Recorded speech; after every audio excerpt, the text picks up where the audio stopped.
My name is Amber O'Sullivan, and this is my creative arts portfolio, where I showcase my learning of 3 creative art strands: music, visual arts, and dance. To further develop my knowledge and abilities with the arts, I dedicated 15 hours of learning by attending workshops at the university, watching YouTube videos, and reaching out to my musical friends. Strand 1: Music. From all the creative art strands, music is the art form I was least familiar with. And I know that YouTube was not going to help me enough, for that I am a learner who needs mentoring face to face. I contacted my musical friend Maddie St. Bedlam, who is a hip hop artist and composer, and I asked her if she would teach me some simple pieces on the piano to start my music learning journey.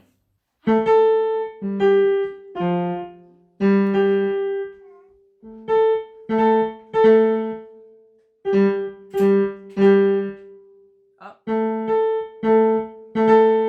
Then again. Oh no. That's all G. So just remember, once you've done those once they feel like they're complete, you go back to coming downwards, yeah. It was a lot of fun, and I came to realise that playing the piano isn't that scary after all.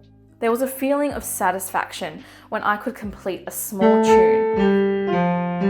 However, there was also a lot of frustration when I would make some mistakes.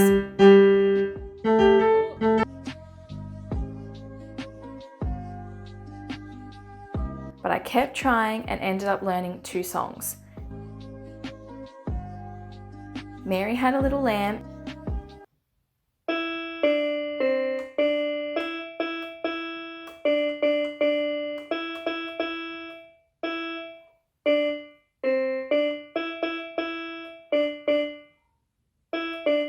and 3 Blind Mice. Graphic notation was a huge help. By memorising the pattern of the graphic notation and saying it in my head, I was able to stay on track as I was playing the tune. When I got comfortable using 3 to 4 keys, Maddie introduced me to sharps and flats, which is demonstrated in the song 3 Blind Mice on my keyboard.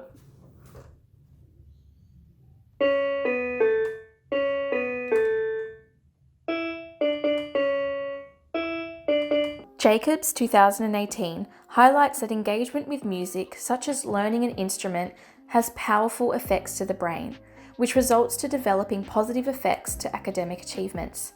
By incorporating music lessons in my teaching, I will be not only facilitating a fun and engaging lesson, but also creating an avenue for all my students to enhance their learning of other key learning areas. Second strand: Visual Arts. I attended a visual arts workshop which was facilitated by Georgia Freebody and Kate McClelland.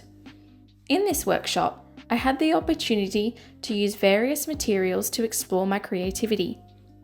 The first activity was a drawing activity, where I used pencil and oil pastels.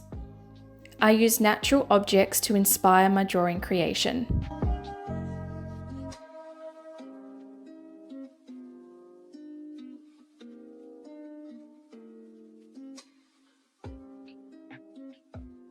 I also liked using the black cardboard paper with white oil pastels. I was in doubt of what to draw, and when in doubt, I usually like to draw an octopus.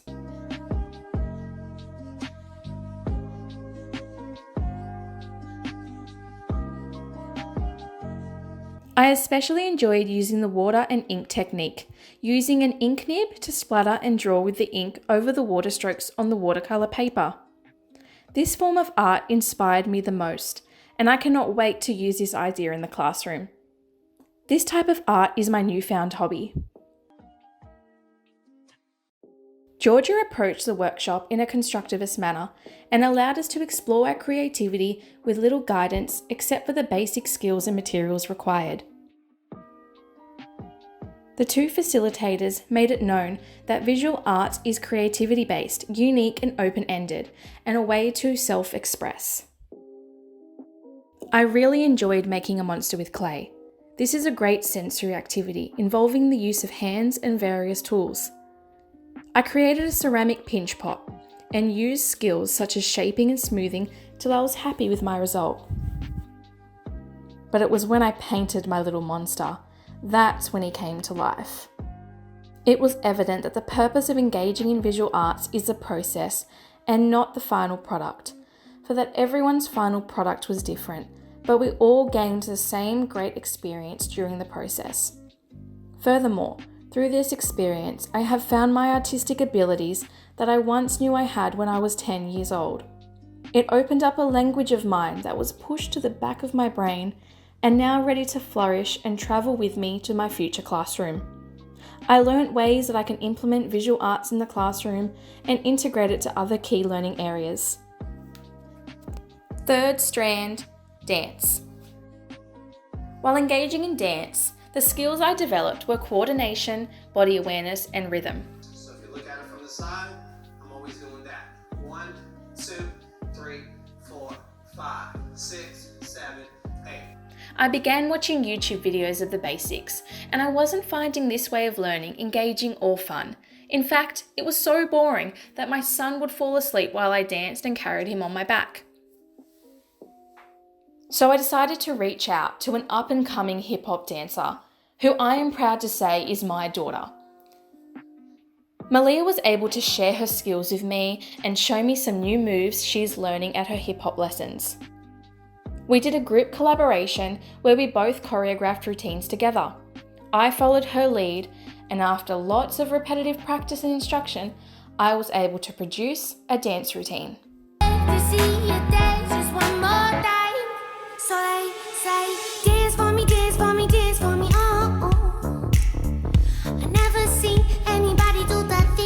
However, this did take some negotiating because some of the moves were definitely beyond my body's capability.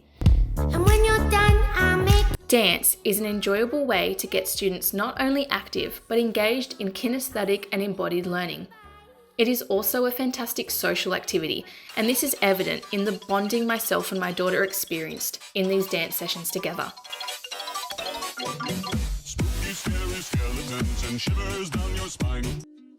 I am working towards the AITSL standards to know the content and how to teach it, in particular 2.1, content and teaching strategies of the teaching area.